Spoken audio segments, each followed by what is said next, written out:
On parlait justement de François Ruffin. Certains le voient comme peut-être un successeur, alors pas tout de suite, à Jean-Luc Mélenchon. Pourquoi pas Moi, je sais quel est mon travail. Hein. Mon travail, ça a été de faire qu'on... Pardon, les gens, vous allez comprendre, parce que moi, j'ai passé ma vie à ça. Je crois à ça. Je suis un homme de gauche. Au départ, j'ai fait tout ça, tout mon trajet là-dedans. Je vais pas... Des fois, on me dit, mais vous êtes de gauche ou de droite? Écoutez, ça va, arrêtez, quoi. Tout le monde sait ce qui je suis, ce que je pense, ma manière d'être. On peut lire mes livres. Bon. Et ce que j'incarne dans l'histoire, enfin ce à quoi j'ai participé avec plein d'autres gens, qui portent un nom dans l'histoire longue. Alors on peut dire, mais fondamentalement c'est l'humanisme, c'est-à-dire un courant philosophique qui est né au XIVe siècle en Europe et qui dit le siège de la vérité est dans l'esprit des êtres humains et débrouillez-vous avec ça. Et il n'y a pas de pouvoir autre que celui que vous délibérerez entre vous. Alors là, on est mieux la société politique et tout. Moi, je me considère comme un enfant de la grande révolution de 89. D'accord? Qu'est-ce qui se passe dans toute l'Europe? Partout, ce à quoi moi j'ai appartenu de tout mon cœur. La gauche est en miettes, détruite. Les partis communistes, tous détruits. Les partis socialistes, subclaquants ou carrément ralliés à la politique de droite. Et l'exemple le plus typique, c'est ce beau pays qu'est l'Italie, où on avait le plus grand parti communiste d'Europe occidentale, etc. Tout s'est effondré. Donc moi, je me suis dit, c'est maintenant que je dois agir. Et en 2008, le hasard a fait qu'il y avait beaucoup de choses qui bougeaient dans le monde pour construire de nouvelles forces politiques. Et moi, j'ai rencontré d'abord une personne assez magique, qui est Madame Marie-Georges Buffet, et on s'est vite compris et entendu. Et on a proposé ensemble, avec d'autres, hein, parce que là je cite deux noms, mais nous étions nombreux, dont plusieurs que vous continuez à voir, comme Corbière, Coquerel, qui sont parmi les fondateurs de cette... dans les gens qui m'entourent. Bref, on a créé ça. Et puis, on a porté une première candidature au présidentiel. Incroyable, 11%, alors que j'ai commencé à 3,5. On s'est dit, ce type, il est bizarre, 3,5. 11. Et la deuxième fois, pareil. Et on termine à presque 20. Donc Vous maintenant, serez pour la troisième? tout le monde pense qu'on est au seuil du pouvoir. Les macronistes ne s'exciteraient pas comme ça contre nous s'ils pensaient qu'on n'était rien. Hein. Évidemment, et de ceux dont ils ont le plus la trouille, c'est de nous. Parce que nous sommes le parti, le mouvement du partage. Puis en plus, on a inventé des choses. On n'est plus un parti, on est un mouvement. C'est compliqué. Je viens de vous dire... Justement, c'est la certitude que vous porterez la France Insoumise en 2022. Alors, je sais que c'est loin. Que quoi? Que vous porterez la France Insoumise à la présidentielle. Ah ben, il y aura une candidature de la France Insoumise en 2022. Mais on verra. Si vous voulez, moi, ça va. Ma gloire est à son comble. Ça va, je suis en bonne santé. Mes enfants vont bien. Mes bouquins se vendent bien. J'ai fait tout mon boulot, de tout mon cœur, avec toute ma force, toute mon énergie. On est arrivé à 20. Mais c'est pas moi l'important. L'important, c'est on a réussi à mettre en mots un programme politique qui est unique au monde. Les autres copient dedans l'avenir en commun. Et c'est ça qu'on va porter. Là, nous avons 17 députés. Vous avez vu le nombre de gens qui sont capables d'être des gouvernants de ce pays? Je peux vous en citer 10. Hein. Quelqu'un comme François Ruffin pourrait être un bon président, par exemple? Évidemment. Et puis Coquerel, et puis Corbière, et puis Mathilde Panot, et puis je sais pas, excusez-moi les camarades, parce que si je récite la liste des 17, à tous les coups, je vais en oublier un. Et puis il y a ceux que vous voyez à l'Assemblée nationale. Puis il y a ceux qui vont être élus au Parlement européen.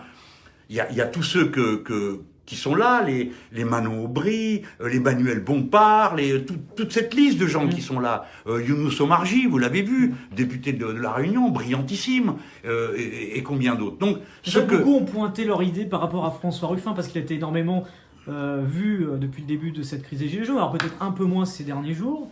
Un peu plus en retrait. Parce qu'il est en train de faire son film, d'écrire un bouquin. Voilà. Lui, il a de la chance, il peut se retirer comme ça. Ben oui, c'est bien. Ça a été annoncé. C'est bien. C'est bien que son nom ait été mis en scène. Certains regrettaient qu'il soit un peu cavalier seul. On avait pu lire parfois. Non, mais ça, c'est des histoires. Vous savez, c'est comme ceux qui disent que, alors, j'ai une main de fer, que je tiens, le mouvement, je sais pas quoi. Le seul groupe parlementaire dans lequel il y a une pluralité de représentation politique, c'est le mien. D'accord? Si j'étais la brute qu'on dit, il y aurait déjà plus de groupe. Écoutez, j'ai une communiste dans mon groupe, 3 membres d'un groupe que vous connaissez peut-être pas qui s'appelle Ensemble, 7 partis de gauche, et les autres, ils appartenaient à aucun parti. Donc, bon, voilà, le mouvement, c'est pareil, c'est pas un parti, il y a des gens de toutes sortes. La liste qu'on vient de présenter, et dont on a confié, heureusement qu'elle a accepté, on est fin content de ça. À Manon Aubry, c'est quelqu'un qui vient pas ni d'un parti, elle vient d'une association où elle menait une bataille sur, c'est ça qui nous a tiré les yeux, contre la fraude fiscale à échelle européenne et pour l'égalité fiscale. Donc c'est une fille qui a une super capacité d'expertise. Bon, il y a beaucoup de gens qui vont apparaître, et ma fierté à moi, c'est d'avoir constitué cette force et de pouvoir vous dire, écoutez, vous ne dépendez plus de Jean-Luc Mélenchon. Vous avez 17 personnes qui sont là, vous en aurez d'autres. Donc, vous allez pouvoir vous déployer, parce que ce que nous avons représenté dans le temps et dans l'histoire va continuer dans ce pays. Et heureusement, parce que c'est la France et qu'il y a une tradition révolutionnaire, droit de l'homme, il y a une tradition républicaine révolutionnaire, et que nous l'incarnons. Alors quand on me dit vous êtes contre les institutions, je le répète, oui, je suis pour la 6e République, pas pour la 5e, bon Dieu, c'est un droit démocratique. Vous voyez, c'est ça ma fierté. Alors après, où j'en serai moi? Je n'en sais rien, monsieur. Et il faut avoir la modestie, l'humilité de remercier le jour qui est passé, pour l'avoir passé si on l'a employé utilement.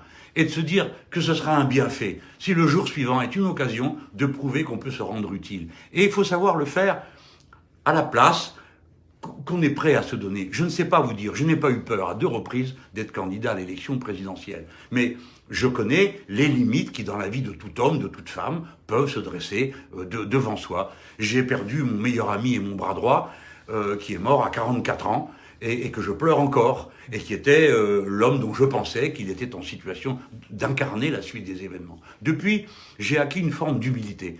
Je me dis, nous verrons bien. Mais je suis si fier d'avoir, au moins qu'on me reconnaisse ça, j'ai au moins fait ça. Et je l'ai fait avec un corps de doctrine qui est cohérent. Il y a une vision du monde qui est cohérente. Il y a un programme, il y a une doctrine, l'air du peuple. Vous pouvez acheter 3 € en librairie, il existe toujours si vous le trouvez, s'il en reste. Bref, et de magnifiques équipes. Regardez bien les députés de la France Insoumise. Ils sont arrivés, ils ne se connaissaient même pas entre eux. Hein. On a tenu le choc. 2 sessions, dont 2 sessions extraordinaires. Bref, on aurait pu s'écrouler en route. Là, c'est ce que vous voyez, nos collaborateurs. Une équipe magique. Tous ces gens-là, maintenant, ils savent faire. Je vous garantis que s'il faut gouverner le pays demain, il y a de quoi faire dans le gouvernement, et même plusieurs, hein, avec le nombre de gens qu'il y a. Donc, je n'ai pas de... Et quand quelqu'un apparaît, eh ben, je suis content. Quand on me dit « Ah, mais François Ruffin, bravo !» On me dit Mathilde Panot, quand elle a fait tout ce travail qu'elle a fait sur le nucléaire, elle fait une vidéo, il y a 5 millions de personnes qui la voient, elle a fait une deuxième. 5 millions à nouveau, vous journalistes, savez ce que ça veut dire, 5 millions. C'est pas mal. Ah oui, c'est bien. Quand je vois Coquerel, des jours et des jours dans l'hémicycle avec Sabine Rubin, mot à mot, faire le projet de contre-budget. Waouh! Comme ils sont forts, comme ils sont beaux, comme ils sont grands, moi je suis heureux. Vous voyez, j'ai fait mon boulot. Alors après, ce qui m'arrivera à moi, nous verrons bien. Mais moi, je n'ai pas l'intention de rentrer à la maison. Hein. C'est pas mon projet dans la vie. Hein. Jusqu'à mon dernier souffle, je serai un combattant. Et mon dernier souffle, c'est pas pour tout de suite. Rassurez-vous, pour ceux que ça inquiète, ça finira par arriver. Je suis en train de plagier le général de Gaulle, donc je veux pas que vous prendre en traite. Il disait bon, vous inquiétez pas, ça finira par s'arrêter. Hein.